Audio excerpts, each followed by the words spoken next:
Yang pertama tentu saya belajar dari kegagalan masa lalu. Pernah gagal di masa lalu menjadikan pelajaran Pernah besar. gagal di masa lalu. Jadi katanya guru terbaik itu adalah belajar dari kegagalan. Alhamdulillah saya bisa duduk dan saya banyak belajar dari situ. Bagaimana kita menghadapi sebuah pertarungan, bagaimana harus kita menyusun sebuah strategi, bagaimana kita harus memanage sebuah tim, bagaimana kita harus menyiapkan langkah-langkah untuk menuju kemenangan itu. Ikuti obrolan kami di PDD Indonesia. Sit back and relax and enjoy the talk. You ready? Bapak Andi Muhammad Irfan ABST. Siap. Seger ganteng loh. Terima kasih. Luar biasa, hari ini sehat Pak? Alhamdulillah sehat. Kegiatan sibuk? Ya biasalah rutinitas ke kantor, terus menghadiri undangan-undangan, terus mengunjungi konstituen. Karena sebagai anggota DPRD Provinsi Sulawesi Selatan itu tidak gampang mengatur waktu. Ya gitulah.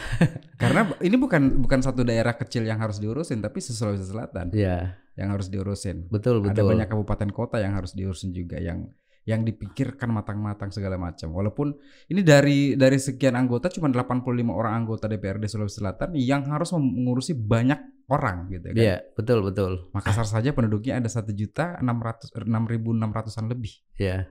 Bagaimana Sulawesi Selatan, Pak ya? Iya, betul. Memang kalau kita bicara waktu untuk menyelesaikan seluruh urusan-urusan yang ada di Sulawesi Selatan ini, ya di dapil saya saja, dapil 6 ini, ya waktu rasa-rasanya tidak cukup. Kalau masih bisa tambah lebih dari 24 jam, ya mungkin kami atau saya ini minta kalau bisa ditambah lebih dari 24 jam itu waktu. Tadi saya pengen bertanya sebenarnya, tapi kayaknya saya sudah mendapatkan jawabannya. Kenapa Bapak Irfan ini mendapatkan suara terbanyak di pileg kemarin? Alhamdulillah pada pemilihan legislatif tahun 2019 kemarin di dapil 6 ini saya meraih suara terbanyak 36.212 suara. Ya, khusus Maros sendiri 32.414. Wow. Jadi semua terkonsentrasi di Maros. Kabupaten Maros. Karena Bapak aslinya dari Maros. Ya, alhamdulillah dari Maros. Walaupun begitu tetap dapat suara banyak juga dari Pangkep, Pare-Pare dan juga Pangkep sekitar 1.500, Baru sekitar 500. Di Pare-Pare sekitar 1.500 juga. Apa yang membuat mereka memilih Pak Irfan? Kan tidak mungkin secara terpaksa kan Pak ya? Ya, yang pertama tentu saya belajar dari kegagalan masa lalu. Pernah gagal di masa lalu menjadikan pelajaran besar. Pernah gagal di masa lalu. Jadi katanya guru terbaik itu adalah belajar dari kegagalan dan pengalaman. Saya pada tahun 2014 kebetulan waktu itu sempat ikut pencalekan juga di provinsi, meraih suara yang cukup signifikan juga, 20.500. Tapi ternyata ada yang lebih di atas dari suara saya waktu itu, 20.900. Saya lumayan kaget juga. Ternyata ada yang melampaui ada gitu. Yang bisa melampaui, dan itu tidak pernah saya perkirakan kalau yang melampaui saya adalah pendatang baru juga. Padahal waktu itu yang saya prediksi yang bisa mengalahkan saya itu urutan yang di atas saya. Kebetulan waktu itu saya urutan kedua. Nah, ternyata ada orang yang di urutan kelima itu bisa melampaui saya. Itu luar biasa, menimbulkan shock dalam diri saya. Tapi alhamdulillah yang namanya jalan Tuhan juga. Takdir sudah menentukan ya, mau tidak mau akhirnya saya juga harus masuk karena yang di atas saya ini peraih suara terbanyak ikut pertarungan pilkada dan aturannya harus mundur. Berarti diatur takdirnya sedemikian baik untuk Pak Irfan pada saat itu. Selisih saya dengan dia 500. Alhamdulillah saya bisa duduk dan saya banyak belajar dari situ. Bagaimana kita menghadapi sebuah pertarungan, bagaimana harus kita menyusun sebuah strategi, bagaimana kita harus memanage sebuah tim. Mhm. Bagaimana kita harus menyiapkan langkah-langkah untuk menuju kemenangan itu. Saya belajar dari situ. Yang kedua, selama saya duduk di DPRD provinsi dari tahun 2015 kalau tidak salah sampai tahun 2019, sebelum pemilu, hampir tiap hari saya memenuhi seluruh undangan-undangan dari konstituen untuk bertemu, untuk berdiskusi, bersilaturahmi. Dalam satu hari itu kira-kira hampir 3-4 titik. Banyak makan berarti ya? Ya. Diundang pasti makan dong Pak ya? Bukan diskusi saja ini sebenarnya. Pasti disajikan makanan. Kan tidak enak kalau kita disajikan makanan terus kita menolak. Datang berarti cuma dicicip-cicip aja nih ya. Apalagi jangan dihabisin banyak. Apalagi adat kita, kultur kita di sini kan, kalau kita siapkan sesuatu, kalau kita tidak cicipi pasti akan menimbulkan ketersinggungan. Betul. Bukan cicipi saja Pak, bahkan ya itu yang membuat mungkin akhirnya volume badan kita membengkak. Tapi yang paling penting jangan bungkus Pak ya. Iya. Takutnya minta bungkus pulang Pak. Ya, ini berarti pada saat ini menjadi pelajaran besar pada saat itu ya, mendapatkan suara sekitar 20.000 lebih saja, dan akhirnya menjadi pelajaran besar untuk di 2019 kemarin akhirnya bekerja keras untuk mendapatkan suara banyak. Gitu. Di samping itu juga iklim persaingan di partai saya itu cukup kompetitif. Ada beberapa calon yang saya menganggap itu punya kekuatan. Ada yang punya kekuatan finansial, ada yang punya kekuatan karena adiknya menteri misalnya. Iya.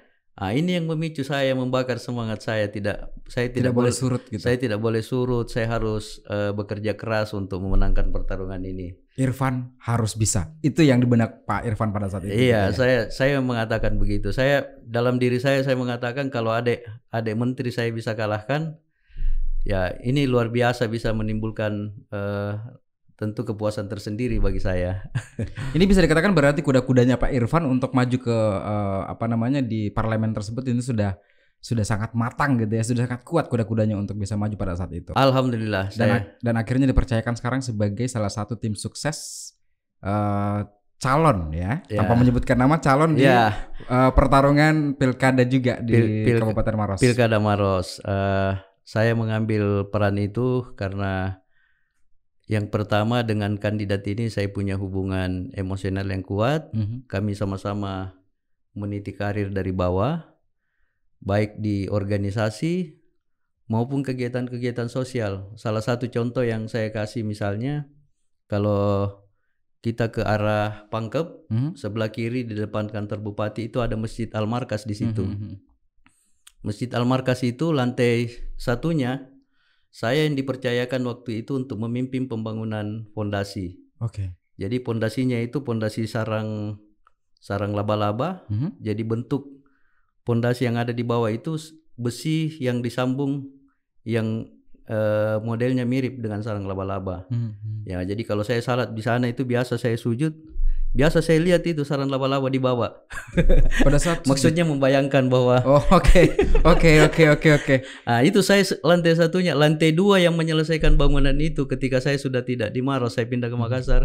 Itu kandidat yang sekarang ini yang maju sebagai calon Bupati Maros. Jadi ada hubungan-hubungan emosional yang kuat sehingga saya mengambil peran ini. Kalau saya nggak mau pusing sih ya saya berada di zona nyaman saja. Saya sudah anggota DPR. Ya, tidak usah mengurusi Maros lagi karena sudah nggak usah ngurusin Maros, lebih mengurusi satu skop kandidat. Betul. Tapi kalau berbicara masalah kandidat nih, kan ada 3 sekarang nih yang akan bertarung di pilkada nanti. Nah, pertarungan sehat ini otomatis akan menghasilkan satu keputusan masyarakat yang akan membuahkan hasil, yaitu satu pimpinan terbaru sebentar, seorang pemimpin baru yang ada di Kabupaten Maros. Ini kalau sebagai pemimpin nanti siapapun yang akan terpilih, harapan Bapak ke beliau apa? Ya, harapan saya tentu siapapun yang terpilih nanti bisa menjadi pemimpin yang baik, yang bisa mengayomi seluruh rakyat Maros. Yang kedua, tentu bisa melanjutkan keberhasilan pembangunan yang sudah dibangun fondasinya oleh Pak Insinyur Hatta Rahman hari ini. Jadi melanjutkan keberhasilan pembangunan yang sudah diletakkan oleh Pak Hatta Rahman ini. Iya. Yang ketiga tentu kita berharap ada inovasi-inovasi baru yang dilahirkan yang bisa membuat Maros ini menjadi saya kira daerah yang terkemuka bukan hanya di Sulawesi Selatan tapi juga di Indonesia. Kenapa? Karena kita punya potensi untuk itu. Punya potensi, banyak potensi yang luar biasa yang kita miliki di Kabupaten Maros ini. Itu sesungguhnya kalau di manage oleh seorang pemimpin yang punya visi,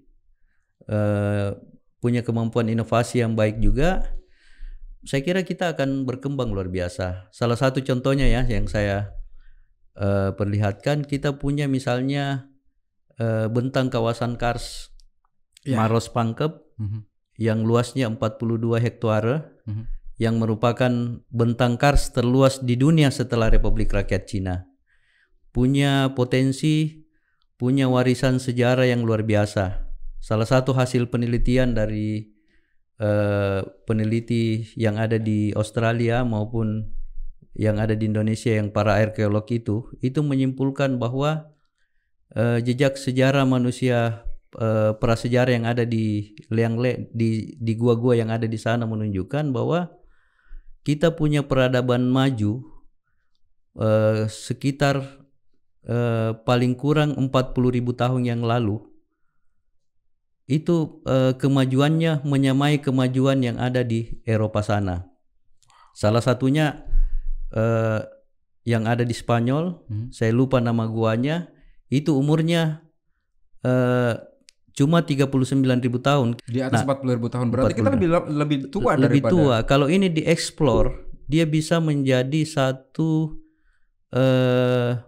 objek wisata yang berskala internasional karena dia berbicara peradaban dunia. Nah, saya mengatakan bahwa ini salah satu potensi yang harus kita kembangkan. Nah, olehnya itu saya kembali lagi ke laptop tadi pertanyaannya. Ya, ini bukan acara tukul, Pak ya? Ya. Pertanyaannya tadi, apa harapan kita terhadap pemimpin yang baru? Nah, pemerintah baru nanti. Saya kira mengeksplor hal-hal seperti itu untuk menjadi kekuatan Maros di level internasional, kancah internasional. Saya mungkin kalau misalnya menggambarkan ini sebagai anak kecil yang punya bakat tapi tidak diasah. Iya, gitu ya. Iya. Punya bakat yang sangat luar biasa tapi tidak diasah, akhirnya hilang. Iya. Gitu kan? Ibaratnya pada saat kita sudah punya sebuah kemampuan, sebuah skill, haruslah ditunjukkan kepada perusahaan-perusahaan biar kita bisa diundang di perusahaan itu untuk bekerja. Iya, sama seperti itu. Sama seperti itu gambarannya. Berarti Maros punya kekayaan alam yang begitu luas, begitu luar biasa, cagar budaya yang sangat fantastis, tapi tidak dilirik oleh dunia karena tidak dilirik, ya. Karena tidak adanya promosi itu segala macam. Ya, gitu ya. Padahal tren masa depan itu adalah pariwisata. Kenapa? Karena banyak orang hari ini katakanlah misalnya para orang-orang tua maupun generasi milenial itu banyak, menurut hasil riset dan penelitian, itu banyak membelanjakan uangnya untuk aktivitas pariwisata. Nah, mudah-mudahan juga kita bisa keluar dari situasi pandemi corona ini. Ya. Konsep-konsep seperti itu insya Allah mudah-mudahan bisa dikembangkan dengan baik nantinya. Atau mungkin juga butuh duta pariwisata yang serius, yang muda, jago bahasa Inggris dan bahasa Prancis seperti saya, dan juga saya mau promosikan diri Pak sebenarnya Pak, personal branding. Siap. Sebenarnya tidak sekedar duta kalau saya dibutuhkan banyak anak-anak kita, anak-anak muda kita generasi milenial yang diberi peluang, diberi kesempatan untuk berkembang kemampuan berbahasa Inggrisnya misalnya, skill-skill yang lainnya juga harus dikembangkan. Ya, tinggal bupati yang baru nanti ini mampu memberi ruang. Atau mungkin kesimpulannya adalah anak muda ini, kaum milenial ini menjadi siapapun, menjadi duta pariwisata Sulawesi Selatan. Ketika datang ke sana harus ada satu contoh kasus gitu ya. Di Ramang-Ramang. Di sana ada anak muda yang tinggal di rumah orang tuanya di Ramang-Ramang tersebut. Ramang-Ramang, terus dia punya kemampuan berbahasa Inggris yang baik. Akhirnya dia mempromosikan Ramang-Ramang di internet lewat website. Rupanya itu menarik minat orang-orang dari luar.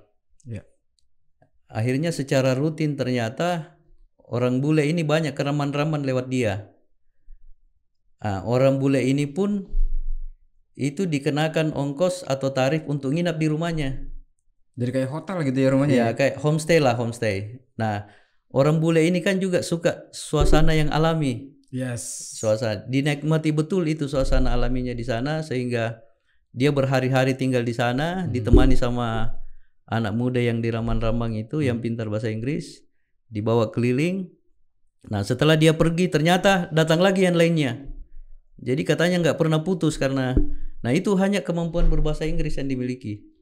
Ya. Nah, ini saya kira hal-hal seperti ini yang harus kita kembangkan. Kita peduli pada anak-anak kita yang ada di sana, sehingga ya saya kira yang namanya mata pencaharian itu akan mudah kita peroleh. Dan mereka bisa menjadi mediasi juga, media juga gitu ya, menjadi media untuk bisa langsung mempromosikan yang kita betul. Ya. Berbicara masalah pendidikan nih Pak nih. Iya. Ya, sebelum duduk di kursi DPRD Provinsi Sulawesi Selatan. Iya. Pengalamannya seperti apa? Perjalanan pendidikan saya begini. SD, SMP, SMA di Maros. Saya SD di Maros. Di SD 1.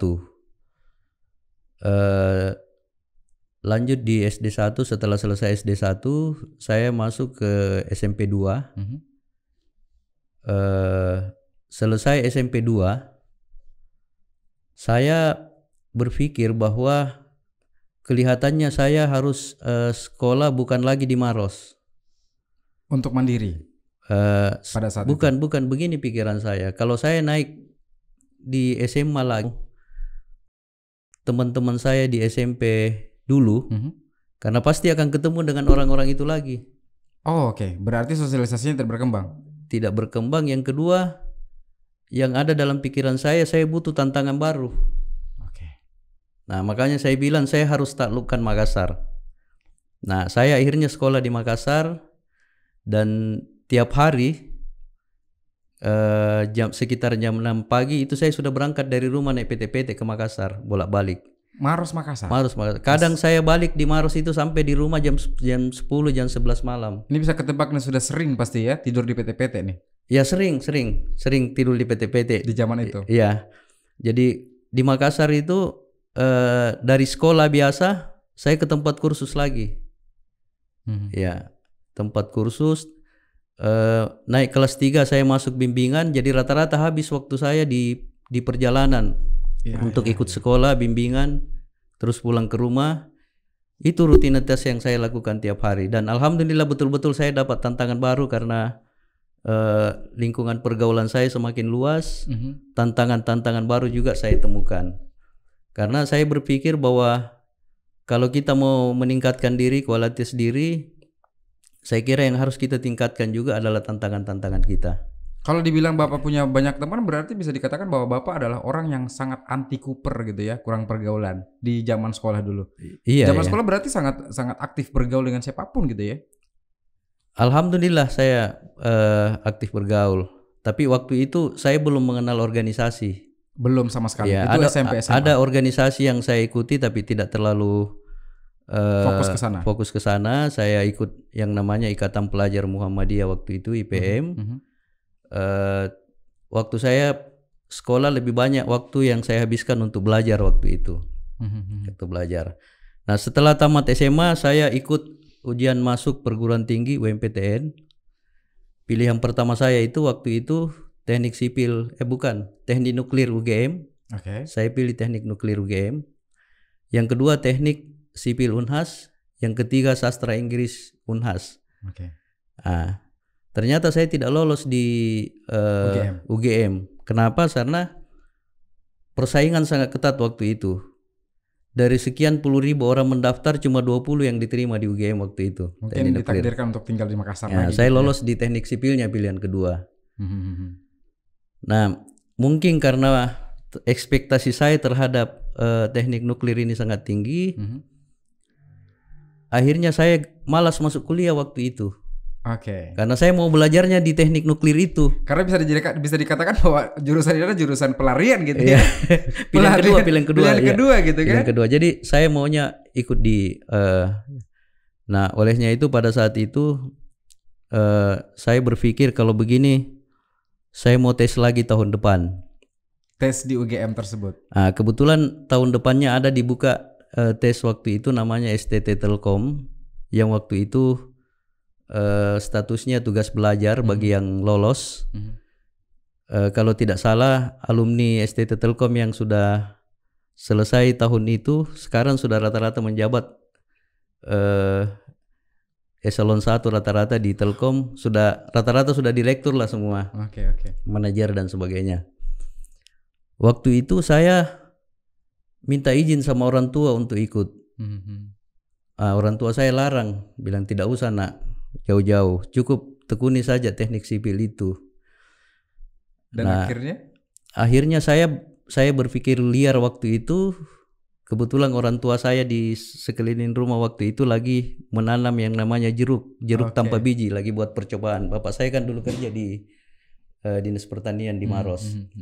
Jadi dia buat uji coba menanam jeruk tanpa biji. Kebetulan jeruknya rata-rata sudah besar gini sekepal. Ya, sekepal. Nah, timbul pikiran di saya. Karena saya tidak disetujui, praktis saya tidak dikasih biaya untuk beli formulir pada saat itu. Biaya formulir kalau tidak salah waktu itu biayanya 30.000. Di tahun berapa itu? Kayaknya di sekitar tahun 1993 kalau tidak salah. Sudah pasti 30.000 itu adalah uang gede pada saat itu. Itu adalah nilai jadi akhirnya terbesar. Saya petiklah itu semua jeruk-jeruk yang ada di halaman, setengah karung jumlahnya. Saya bawa ke pasar, akhirnya laku dengan harga 30.000. Tapi bentar dulu, diketahui sama orang tua untuk memetik atau tidak? Enggak diketahui.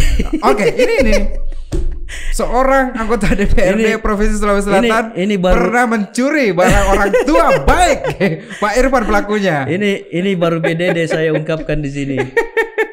Ya, jadi saya beli formulir dengan harga untuk ikut tes. Alhamdulillah saya tes.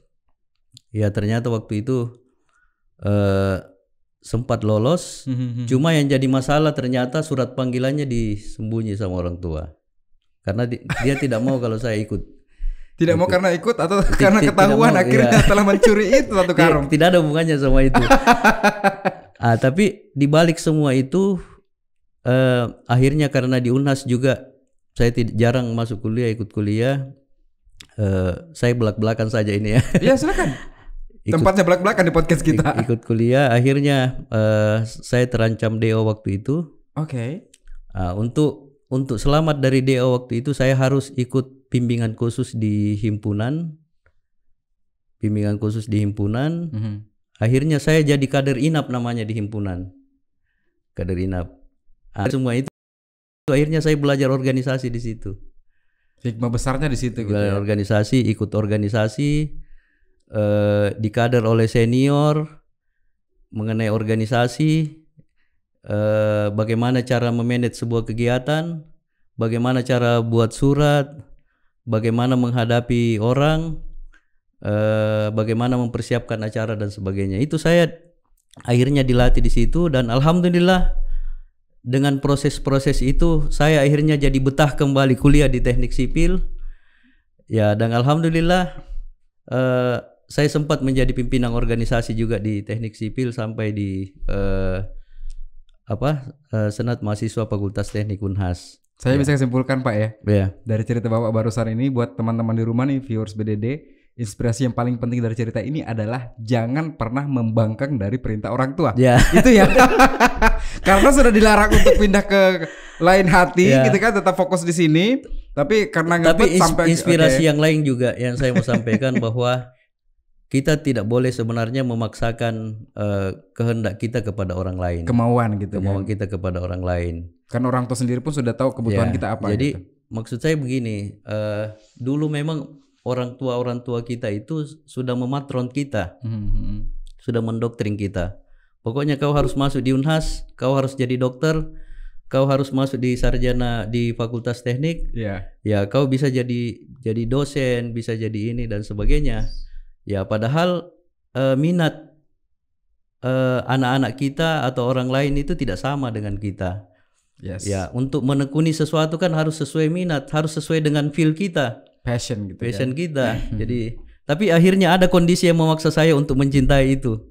ada kondisi yang memaksa tadi, mau tidak mau, dan alhamdulillah akhirnya saya banyak belajar di situ. Bukan hanya belajar secara akademik di Unhas, tapi saya juga belajar berorganisasi, dan itulah yang menjadi modal dasar saya hari ini untuk eksis di dunia politik yang namanya organisasi itu. Karena ternyata untuk menjadi anggota DPR, ya untuk menjadi politisi itu tidak bisa pelajarannya didapat di bangku kuliah. Pelajarannya itu ya kita dapat tadi di proses-proses kita berorganisasi. Bisa dikatakan bahwa dari hasil jualan tadi, Ya, laku untuk beli formulir, kalaupun formulirnya tidak disembunyikan sama orang tua dan lolos di tempat pendidikan yang Bapak pengenkan waktu itu, mungkin saja sekarang tidak akan ada pengalaman organisasi dan duduk di mungkin jalan hidup saya mungkin lain ya. Jalan hidup saya lain, dan mungkin saya tidak hadir di BDD pada malam hari ini. Iya, dulu waktu kecil Bapak pernah punya pengalaman pahit nggak pada saat sekolah dulu SD SMP yang sampai sekarang sebenarnya tidak mau diingat lagi sebenarnya? Pengalaman pahit saya itu cuma satu. Apa itu?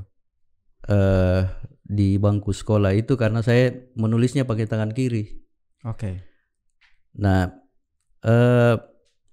ya guru-guru kita di zaman dahulu itu kalau di SD, SMP itu tidak mau kalau kita menulis pakai tangan kiri, harus pakai tangan kanan. Ya makanya kadang-kadang saya dihukum sama guru. Ya harus dipaksa, biasa disuruh berdiri di depan kelas kalau kedapatan menulis pakai tangan kiri. Nangis dong? Iya, disuruh angkat kaki satu, telinga satu, jadi nangis gitu? Ya waktu itu pastilah nangis karena belum sanggup menghadapi hukuman-hukuman seperti itu di sekolah. Mungkin bukan lebih kesakitnya, tapi lebih ke malunya mungkin. Iya, begitulah. Teman-teman kelas gitu ya. Tapi alhamdulillah memotivasi saya waktu itu untuk menulis dengan pakai tangan kanan. Dan akhirnya berubahlah dari level. Ya akhirnya pada kondisi tertentu saya bisa menulis pakai tangan kanan, kondisi tertentu juga. Akhirnya ada dua bisa. Ya alhamdulillah bisa dua-duanya. Pada kondisi tertentu tulis kanan, kondisi tertentu pakai tulis kiri. Nah itu pengalaman pahit saya karena ada pembatasan dari guru untuk menulis pakai tangan kiri. Ya. Saya kemarin membaca di sebuah artikel, saya juga baru tahu. Ya ternyata pada bulan Agustus yang lalu ada hari.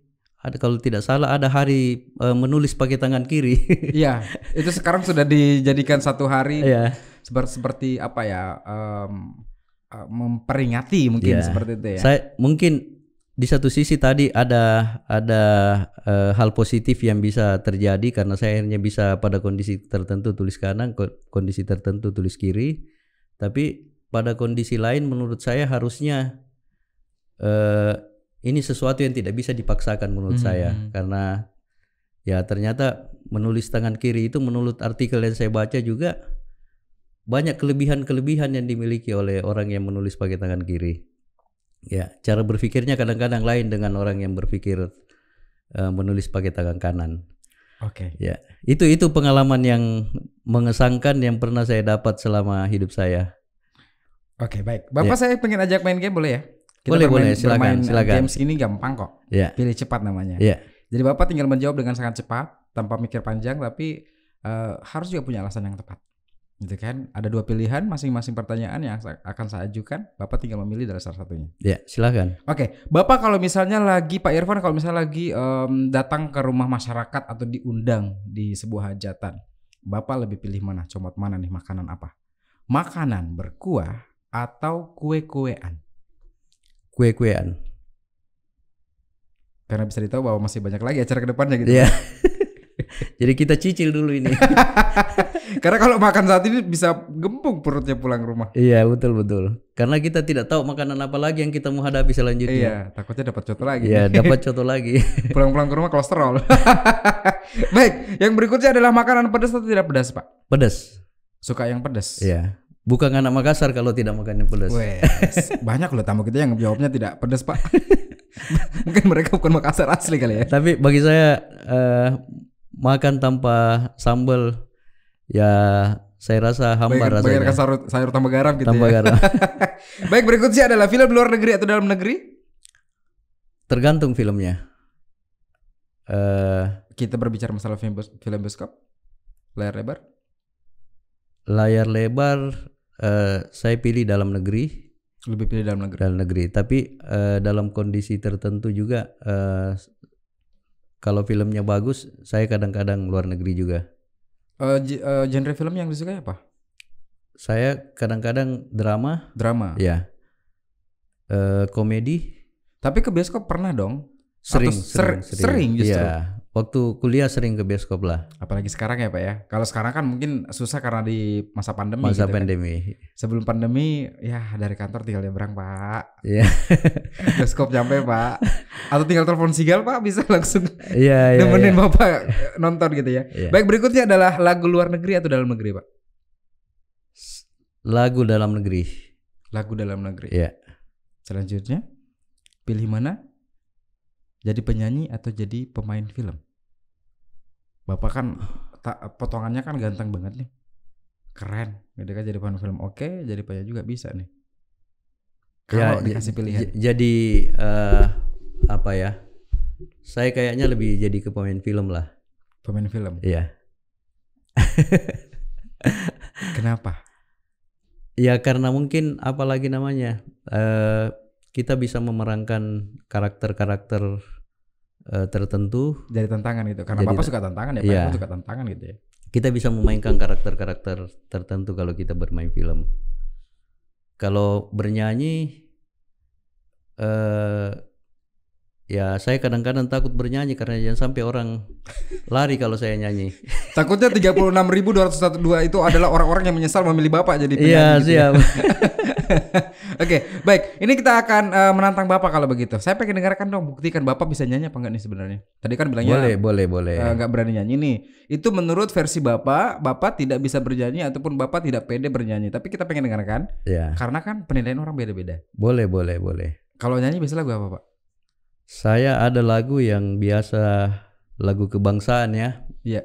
Mungkin karena kalau saya nyanyi itu pas saya nyanyikan. Yang pertama ada lagu judulnya 9 tahun cross button kalau tidak salah. 9 tahun lamanya tak kuduga. Itu jadi sia-sia. Betul, luar biasa suara Bapak loh sebenarnya. Ini Bapak sebenarnya kalau kita pikir suara gila, cadas ya.